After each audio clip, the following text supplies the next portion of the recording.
हम अपने आप को एक लाइन पे अगर लेके चलेंगे तो जल्दी टारगेट अचीव करेंगे। जो चीज़ आनी है उसे ही पढ़ें, ये नहीं कि अगर कहीं फ्री क्लास मिल रही तो उसे भी ज्वाइन कर लिया और अपना टाइम वेस्ट कर दिया। पोस्ट निकलती हैं 1000 और उसके लिए फॉर्म डाले जाते हैं 25 लाख 26 लाख। आप जब प्राइवेट इंडस्ट्री में जाते हैं तो वहाँ आप हर कोई आपको जज करता है। अगर आपके अंदर क्वालिटी है तो आप प्राइवेट फील्ड में भी जा सकते हैं।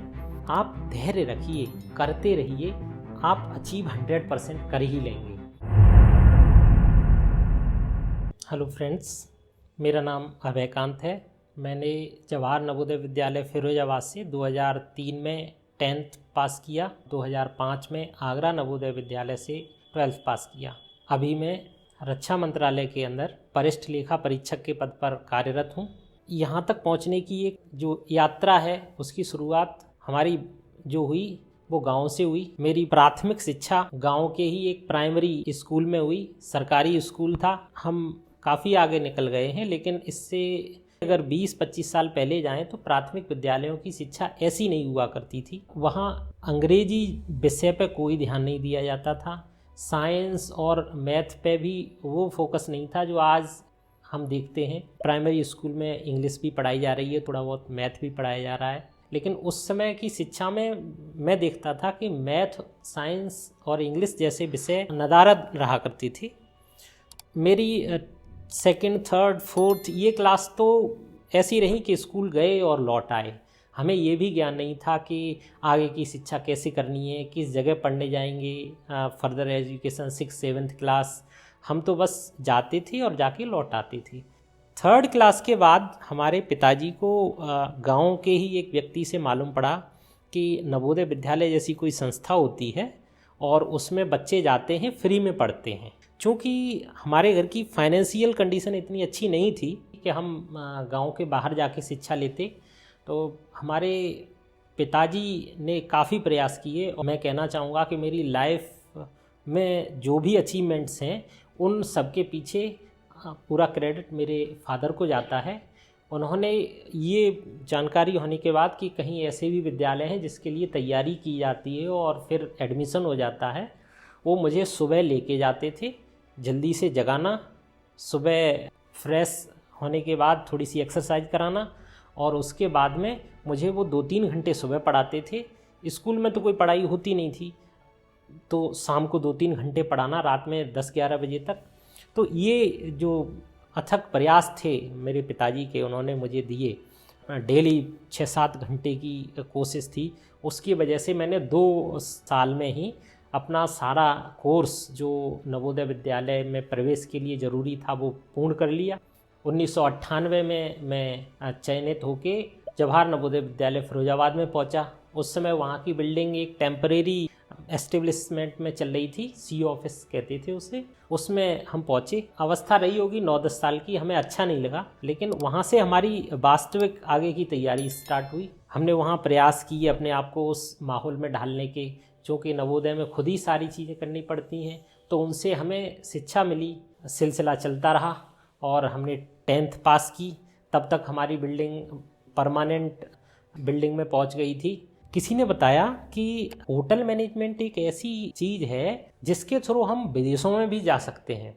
बड़े बड़े होटलों में हमें जॉब मिलती है जहां लाखों रुपए के पैकेज होते हैं। इसको सोच के हम वहां से आगरा नवोदय में चले गए। आगरा नवोदय ऐसा नवोदय था जहां 2 साल का एक डिप्लोमा कोर्स के इक्विवेलेंट शिक्षा होती थी, जिसे होटल में डिप्लोमा कोर्स मान लिया जाता है और उसके थ्रू हम होटल इंडस्ट्री में एंट्री कर सकते हैं। अगर हम प्रयास करें तो उसके द्वारा हम विदेशों में भी जा सकते हैं। मैं वहाँ गया, मैंने देखा कि होटल इंडस्ट्री में अपने आप को स्थापित करने के लिए आपकी पर्सनैलिटी अच्छी होनी चाहिए। आप दूसरे से किस तरह अपने आप को जोड़ रहे हैं वो एक कला आनी चाहिए। अगर कोई भी व्यक्ति आपके पास आता है तो पहली बार में ही उस व्यक्ति को ये लगे कि ये तो मेरे घर का ही व्यक्ति है, अपना संबंधी है। इस तरह से आपका व्यवहार होना चाहिए, बात करने की कला आनी चाहिए। ये होटल इंडस्ट्री में खुद को स्थापित करने का, सफलता प्राप्त करने का सबसे पहला आयाम है, पहली सीढ़ी है। मुझे वहाँ असहज महसूस हो रहा था, इसलिए मैंने 12th करने के बाद सोचा कि होटल इंडस्ट्री जो है उसमें मैं अपने आप को स्थापित नहीं कर पाऊंगा, इसलिए मैंने वो दिशा छोड़ दी। उसी समय मुझे ज्ञात हुआ कि एसएससी एक आयोग है जो परीक्षाएं लेता है और उसके थ्रू बहुत अच्छी आपको पोस्टिंग मिलती है। Excise inspector, income tax inspector, विदेश विभाग में आपको ऑफिसर्स की पोस्ट मिलती हैं। तो मैंने उस समय तय किया कि मैं एसएससी की तैयारी करूंगा, अपने आप को उसके लिए मैंने तैयार किया।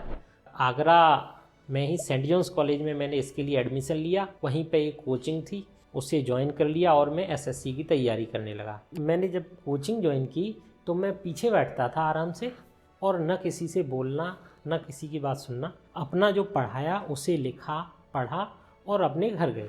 ऐसा चलता रहा 4 महीने 5 महीने। टीचर्स भी ये सोचते थे कि ये कैसा लड़का है, बोलता ही नहीं, समझ आता है कि नहीं आता है। एक बार उठा के पूछने लगे, खड़े हो जाओ, 2 की टेबल सुनाओ। तो मैं बड़ा आश्चर्य में रहा कि ये 2 की टेबल क्यों सुनना चाहते हैं मुझसे। लेकिन वो उनकी समझ थी कि ये चुप रहने वाला बच्चा है, समझ नहीं आता है, सीधा साधा दिखने में। लेकिन जब उन्हीं टीचर ने मेरा टेस्ट लिया, क्लास में सबसे ज़्यादा मार्क्स मेरे आए। ऑल ओवर कोचिंग में मैथ्स और इंग्लिश में सबसे ज़्यादा नंबर मेरे थे। जब टेस्ट होने के बाद फिर टीचर कहने लगा, अरे नहीं, आप शांत क्यों रहते हो इतना, कुछ भूला करो, जो ना आए पूछा करो। तो ये क्वालिटी होनी चाहिए सब में, लेकिन मेरे अंदर नहीं थी, मैं शांत रहता था। 2-3 साल की अथक परिश्रम के बाद मैं डेली 3-4 घंटे पढ़ता था एसएससी के लिए। जब परीक्षाएं हुआ करती थी उस समय मैं 6-7 घंटे भी पढ़ता था। चूँकि मैं साथ में ग्रेजुएशन भी कर रहा था तो उस पर भी थोड़ा सा समय देना पड़ता था। मेरी 3 साल में ग्रेजुएशन कंप्लीट हुई।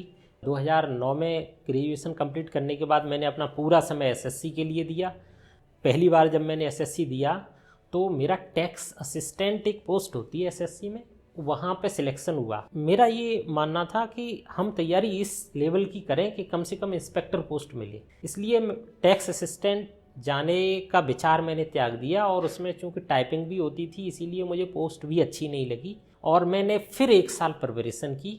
2012 में जो नोटिफिकेशन निकला उसमें मैंने एग्ज़ाम दिया और फाइनली मेरा वहाँ सिलेक्शन हो गया ऑडिटर पोस्ट पे। इससे पहले मैंने कई एग्ज़ाम निकाले एसएससी के थ्रू जो निकलते हैं, जैसे कि एफसीआई का एक एग्ज़ाम निकलता था, डाटा एंट्री ऑपरेटर का। ऐसे मैंने कई एग्ज़ाम निकाले जो एसएससी के थ्रू पोस्टें भरी जाती थी, लेकिन अंत में मैंने ऑडिटर पोस्ट ज्वाइन कर लिया। पहली पोस्टिंग मेरी अयोध्या फैज़ाबाद में थी। उसके बाद मैंने कई जगह काम किया और अभी मैं आगरा में काम कर रहा हूँ।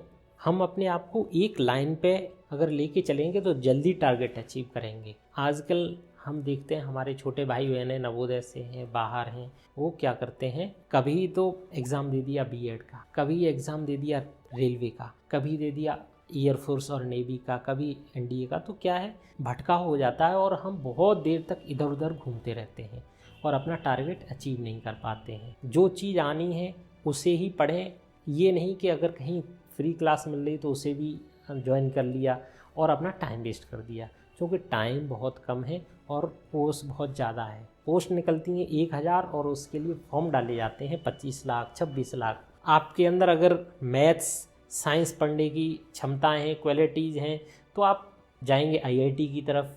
बायोलॉजी पढ़ने की अगर आप में पैसन है तो आप डॉक्टर के फील्ड में जाएंगे। लेकिन आप अगर हिस्ट्री, ज्योग्राफी, पॉलिटी इनकी तरफ आपका झुकाव ज़्यादा है तो आप टीचिंग लाइन में जा सकते हैं।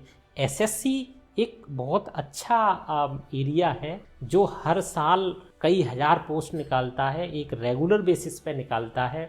कुछ बाकियों को छोड़ दें तो इनकी सिलेक्शन प्रोसेस भी बड़ी फेयर होती है। एक विद इन टाइम फ्रेम ये आपको ज्वाइनिंग भी देते हैं। पोस्ट एसएससी के अंदर बहुत अच्छी अच्छी होती हैं, जैसे कि एक्साइज डिपार्टमेंट में इंस्पेक्टर पोस्ट, इनकम टैक्स में, कस्टम विभाग में, और सबसे अच्छा एक्सटर्नल अफेयर्स मिनिस्ट्री में, जहां हमें विदेश जाने का मौका मिलता है। वहां जाके अपने फैमिली के साथ विदेश में भी रह सकते हैं। कुछ साल बाद देखेंगे तो आप क्लास 1 ऑफिसर बन जाते हैं। ये सारी चीज़ें ये ऐसी हैं जिन्हें हमें 10th क्लास के बाद ही जान लेना चाहिए। आप जब प्राइवेट इंडस्ट्री में जाते हैं तो वहाँ आप हर कोई आपको जज करता है। मैंने कई होटल देखे जो ये नहीं देखते आप आए कहाँ से हैं, वो ये देखते हैं कि आपके अंदर क्वालिटी क्या है। अगर आपके अंदर क्वालिटी है तो आप प्राइवेट फील्ड में भी जा सकते हैं और वहाँ आपको बढ़ने की बहुत अपॉर्चुनिटी हैं। मेरे कई दोस्त हैं जो जवाहर नवोदय विद्यालय आगरा के ही हैं, आज यूएस में, दुबई में बहुत जगह काम कर रहे हैं। उनसे मुझे सीखने को मिलता है कि अगर आपके अंदर ऐसी पर्सनैलिटी है जो दूसरे के साथ आपको अच्छे से जोड़ती है, इंटरेक्ट करने की क्षमता है, तो आप होटल मैनेजमेंट जैसी और भी कई इंडस्ट्री हैं, टूरिज्म इंडस्ट्री है, जहां आपको आगे बढ़ने के बहुत मौके हैं। अगर आपका झुकाव हिस्ट्री, ज्योग्राफी इस तरह के फील्ड में है तो यहाँ पे आपको एसएससी, यूपीएससी, पीसीएस जैसे कोर्सेज़ हैं, इनमें आपको 10th के बाद ही मुड़ जाना चाहिए और अच्छे से तैयारी करनी चाहिए, ताकि ग्रेजुएशन करते करते आप 24 की एज तक आते आते सिलेक्ट हो जाएं और आगे अच्छे से प्रमोशन मिले। क्या होता है कि हम ग्रेजुएशन करते हैं, उसके बाद सोचते हैं कि अब हमें कमीशन पाने वाले जॉब की तरफ मुड़ना चाहिए, तब तक काफ़ी देर हो चुकी होती है और हम सिलेक्ट होते होते 28, 29 और 30 की एज तक पहुंच जाते हैं। बाद में होता है कि फर्दर प्रमोशन जब होते हैं करियर में, उनमें देरी हो जाती है और हम दूसरों से पीछे रह जाते हैं। अभी मेरा जो अनुभव है उससे बताना चाहूँगा। हम 10th के बाद ही तुरंत सब लोगों से और बाकी अपने साथियों से गाइडेंस लेने के बाद एक कैरियर तय करें और उस कैरियर पे तेज़ी से आगे बढ़ें, ताकि जितनी जल्दी हो सके हमें सिलेक्शन मिले। आप जब सफलता पाने के करीब होते हैं, उस समय आप लगभग ये स्थिति में होते हैं कि यार बहुत दिन हो गए, अब कैसे सिलेक्शन होगा। तो यही एक धैर्य है जो हमें नवोदय में 7 साल में सीखा है कि आप धैर्य रखिए, करते रहिए, आप अचीव 100% कर ही लेंगे। कोई भी काम ऐसा नहीं है जो ना हो सके, इम्पॉसिबल तो कोई भी एग्ज़ाम नहीं है। आप अगर परिश्रम करेंगे, एक सही दिशा में करेंगे, तो आप अचीव 100% करेंगे। मेरे एक टीचर थे, वो कहते थे बार बार करते रहने से आप 100% सिलेक्शन पाओगे। तो मेरे साथ के जो लोग थे, उनने एक बार 2 बार में छोड़ दिया, वो आज भी सिलेक्ट नहीं हो पाए। और जिन लोगों ने मेरे से 2-4 महीने और बाद तक कोचिंग की, 3 साल की, 3.5 साल की, उनके सिलेक्शन हो ही गए।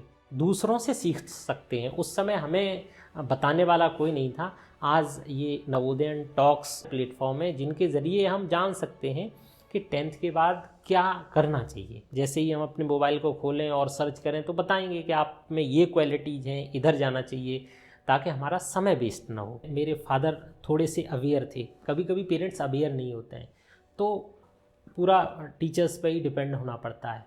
आज हमारे पास अपने सीनियर्स भाई हैं जो नवोदय के, वो इतना बड़ा ख़जाना है, तो हमारे लिए अब एक प्लस पॉइंट ये भी है कि मैं अपने नवोदय के लोगों से मिल सकूं, पूछ सकूं कि भैया आगे क्या करना है। आज हम सब लोग टच में हैं। आज एक प्लेटफॉर्म है हमारे पास, नवोदय स्टॉक एल्यूमिनाई मीट हैं, जिनके ज़रिए हम एक दूसरे से मिलते रहें और सही मार्गदर्शन लेते रहें। Thank you.